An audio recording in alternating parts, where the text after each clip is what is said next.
Hi, Mark Portlock here and welcome to another video in this series on how to get out of overwhelm. So here's the title of this video, it's this one, How to Get Unstuck. And in this case it's to look at a special case of being stuck. It's if you get stuck when you're trying to do something for the first time but you've got doubts. Maybe you doubt your ability, or maybe you think others will laugh if you try but fail. Now, could any of those apply to you? In my experience, I think they pretty much applied to everybody, including me, at least, well, at one time or another, in which case this video will help. So, if you've got doubts like those, then it's likely that what's going to happen is this. There's likely going to be some procrastination. So how will you know if it's procrastination? Well, you're likely either 1, looking for distractions, or 2, making excuses. Now, to make some progress on this, let's go back to the underlying belief, which is doubt. The big question is that doubt well-founded? Should you believe your own mind? Well, the researchers say most often not very. So have a look at these two examples, and firstly have a look at this one. Have a look at this diagram. Now, it's called a Muller-Lyer diagram. So the question here is, which of the two horizontal lines is the longest, top or bottom? Well, if you've seen it before, then you'll know the answer. They're the same, exactly the same. It's a visual illusion, but it's not your eyes doing that, it's your brain. It's not to be trusted. Now, I know this is a visual illusion, but I think it helps make an important point, which is that you often believe things that are just not true. And what you believe, even unconsciously, is super important in this situation, and I'll explain why in a moment. Here's another example. To overcome doubt, let's say you're somehow made to feel artificially confident.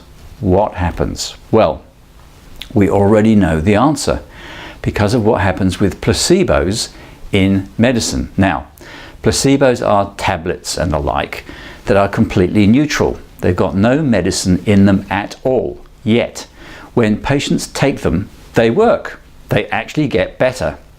So simply by thinking it's going to work, it works. So, what do we now know?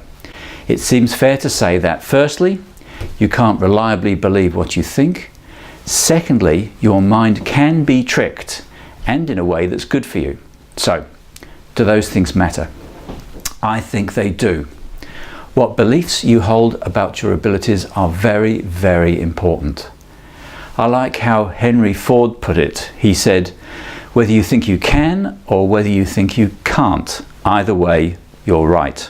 So, easy to say, but here's the problem. There's plainly a dilemma. You need to feel sufficient confidence to be able to have a go at something, but most time you get that confidence only once you've done it. That's the dilemma. So what can you do? Well, there's good news. There is a way to build confidence and get you unstuck, and it's this. It is simply visualization. Now, visualization's been around for a long time. I've used it, and very many people use it. Now, it might seem a bit unconventional and weird, but just bear with me until you hear the facts. I hope that's okay. So, what is visualization? Well, it's a way to make things happen by creating and holding an image in your brain. Basically, if you can first see yourself doing something in your mind's eye, so to speak, it becomes easier to do. An alternative term I've found for it is imagine action. So, a few questions. 1, how do you do it? 2, what's the evidence? And 3, why does it work? So first, how do you do it? Well, essentially it's this. Get somewhere quiet and comfortable.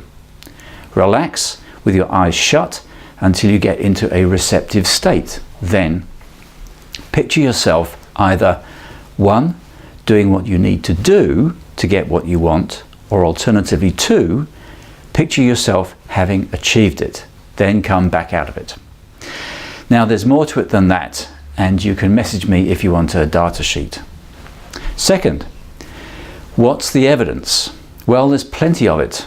Possibly best known is that it was used on Russian Olympic athletes. They split the team, with some mostly doing physical training and the other mostly doing visualization. And guess which group did best? Yep, you've got it. The group that mostly did visualization did best. So, thirdly, why does it work? Well, it's due to what's called cognitive dissonance. So what's that? Cognitive dissonance is when your brain simultaneously holds two inconsistent beliefs. Visualization creates an artificial reality different from actual reality. That difference creates a mild discomfort. And to get comfortable again, your brain must either change that image in your head so it matches reality, or, and here's the good part, it takes action so that actual reality matches the image in your head. So, visualization is a trick. It's a kind of placebo for the mind, but it works.